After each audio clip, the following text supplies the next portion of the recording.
Hello and welcome to the very beautiful Cotswolds, where today we've been invited on the UK launch of the new Mini Cooper E, the new electric Mini. And this is a completely new Mini, brand new, carries nothing across from its predecessor, the other Mini E. Now this is only going to be a short video because today is the launch and we've got a lot of journalists here all hoping to drive the car and experience the car, but fear not, there will be a full written article about this car and its driving experience because, believe it or not, I have already done about 40 odd miles in this car around the beautiful Cotswolds. So let me give you some quick figures. This as a format comes with a entry price of £33,920. That is the base model price. Now Mini, as they have done with previous iterations, they give various layers of specification. They call it levels, level 1, level 2 and level 3. Level 1 being the most basic trim, level 3 being the one with the most gadgets. Now this one is a level 3 car, and that does mean that the options that come with it are quite expensive. So as I say, £33,920 is the base model for the car as you see it here. With the options added on, this one, it's £8,550 worth of options, brings this up to a total on the road price of £42,470.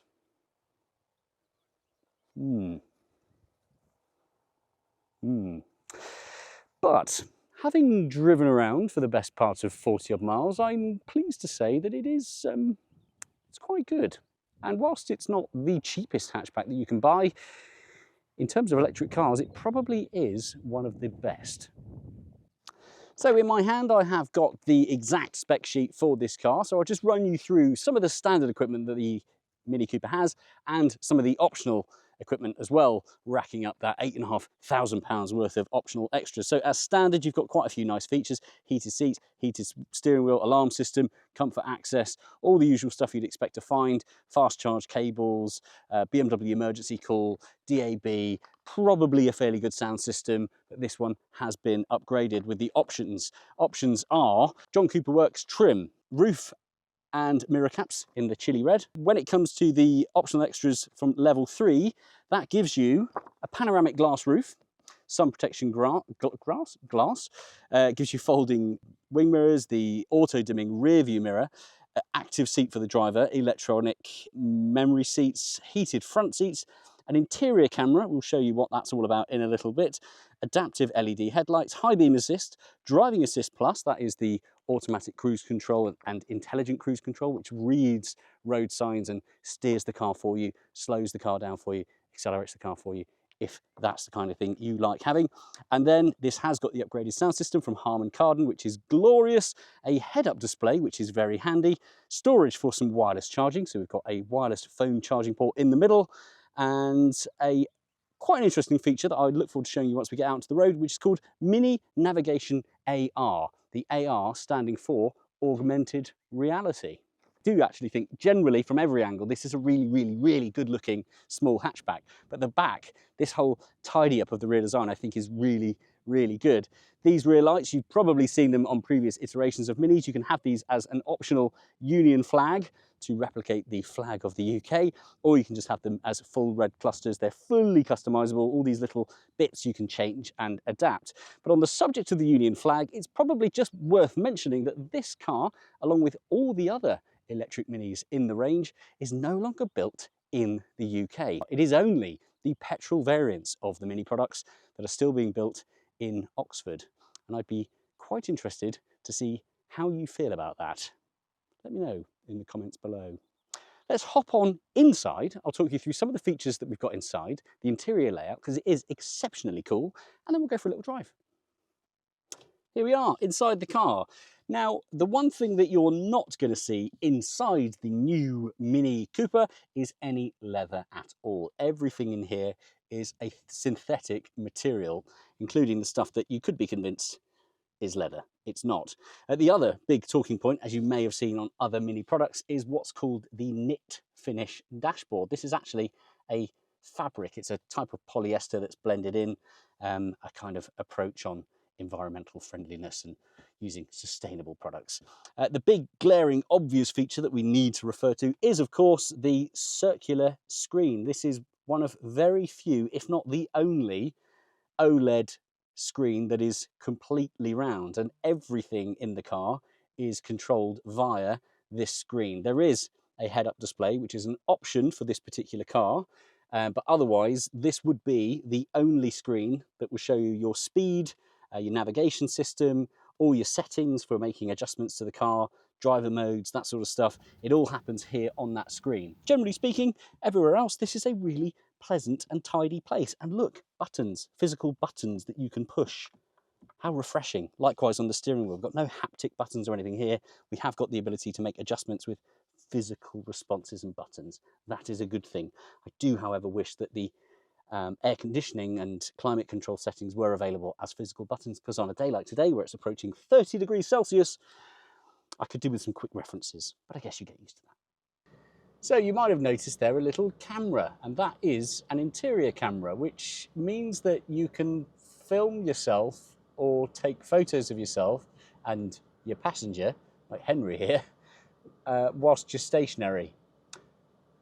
Not entirely sure what the point of it is, but it's a little gimmick, and you can take the photos, save them in a gallery in the car, and if you pair your phone with your car with the Mini app, you can then look through the gallery of the photos you've taken of yourself while sat in your car.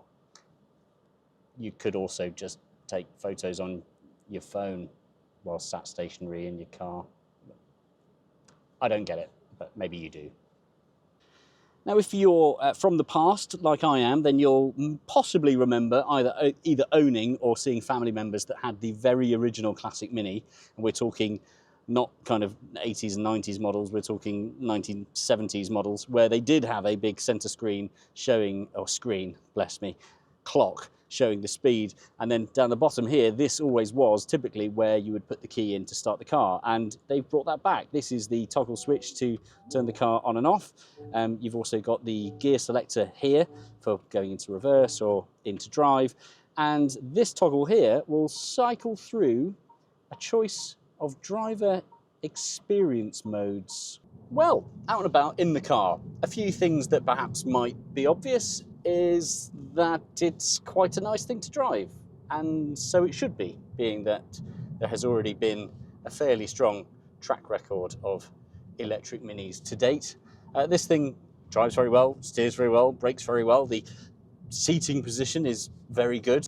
You could probably fit an adult in the back if you scooted the seat forward a bit, but ultimately for the majority of people using this car, it's great. The one thing I've not yet mentioned is speed and power. Now, this being the Mini E, it's not the kind of EV that's going to rip your pants off with mad acceleration times, but it is quick enough. We have 215 horsepower. That is the overall output. That's the equivalent of 160 kilowatts. That's how we're measuring it, because of course it is an EV. This being the SE, it has a slightly faster acceleration than the non-SE version, and will top out 0 to 60 2 miles an hour in 6.7 seconds. Quick enough. In terms of power consumption, it's 14.7 kilowatts per 100 kilometers. And in terms of range, this being the SE, we are rewarded with around 242 miles. Whether it gets that in real life, we're not going to find that out because we're only doing a launch drive today, but that's what the manufacturer advises, and that's what I'm advising to you. Long story short, if you're using this as a runabout, as a city car, it's going to be plentiful. That sort of range is more than anyone's going to need for a regular commute. It will happily get you from, say, London to Birmingham, and possibly even back again on one charge. But ultimately, a long drive with a charge point at the end, especially if you've got somewhere to plug it in at home, this is going to be all you would ever need, most likely. Now, I mentioned earlier the big central circular OLED screen and some of the clever features that has, including the augmented reality navigation. It sounds like a gimmick, but it's actually quite good. Now, Mini aren't the first to do this. It has existed on other models, but if you have a quick spin around now and have a look at the screen, you will notice that thanks to a feed of cameras on the front of the car, we're able to get guidance of where to turn. And on a little junction like this, for example, where you've got multiple right-hand turns as we're driving along, sometimes it can be confusing if you're unfamiliar with the road as to which right turn you need to take. But you'll notice, look at that, some whacking great big arrows on the road. That's a live feed from outside to show me where to turn. And that is especially handy even when you're driving around town. We're obviously enjoying the beautiful Cotswold countryside at the moment, but driving around town, that's a huge help. And even going around roundabouts, you get a really nice, clear indication of which exit it is that you need to take. And that is a good thing. Now, I mentioned the 0 to 62 acceleration time, 6.7 seconds. You may be wondering what that looks like from a physical point of view. Well, I'll show you. It looks like this. Oh, even got a bit of wheel spin there.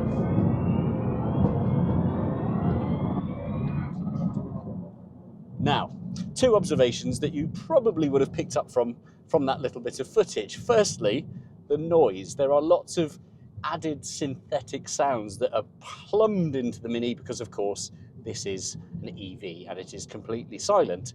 The second thing you would have probably noticed is the fact that this has quite a stiff ride. We're currently driving along some 60-mile-an-hour national speed limit back lanes, and it is quite bumpy. Now, that isn't necessarily a problem when you're up to speed on some nice, fast and flowing roads. The ride in here is actually really quite nice. It's supple and controlled. But on the slower stuff, it is a bit bouncy. Now, that is quite typical for a Mini product, especially one with a John Cooper Works trim. And whilst this isn't a proper John Cooper Works car, it is quite stiff. And that might be something that puts a few people off. So if you are looking at potentially getting yourself the new Mini Cooper, have a go in the different variants and see if there's one that's a little bit softer and a bit more compliant for you, if a super stiff ride isn't your cup of tea. Ooh. Now, one thing I should probably mention is storage space. There isn't quite as much as you probably might be hoping for. This, of course, being a Mini, you're not going to be expecting a huge amount of space, but you've got enough room back here for, say, a camera bag and 2 small picnic baskets. The one thing you haven't got, despite the fact that there is no engine up front, is any front storage. I'll show you what is under the bonnet.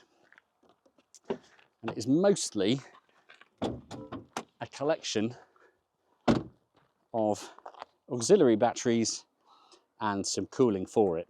It's very similar, in fact, to a lot of the other BMW EV car variants, things like the i4, where you would expect to see, like in a Tesla or perhaps even a BYD Seal, a bit of storage up front. Not an option in here. In fact, it's so much of not an option that the bonnet release catch isn't even labelled inside the car. You've just got to kind of find it. Let's head back to base, give a bit of a summary of what we think of the Mini Cooper SE.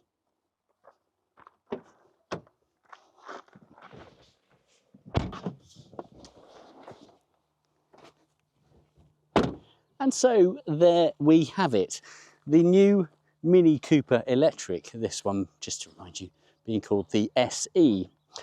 Now, I think providing you can stomach the price, it's pretty good.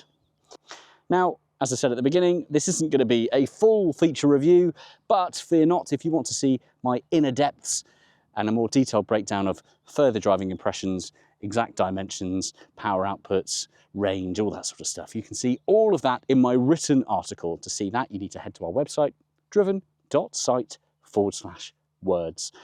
Elsewhere on the website, you'll see everything else we do, including the entire back catalogue of videos, as well as on our YouTube channel. You'll also see all of the other articles that we write, photographs that we take, and news stories that we like to report on.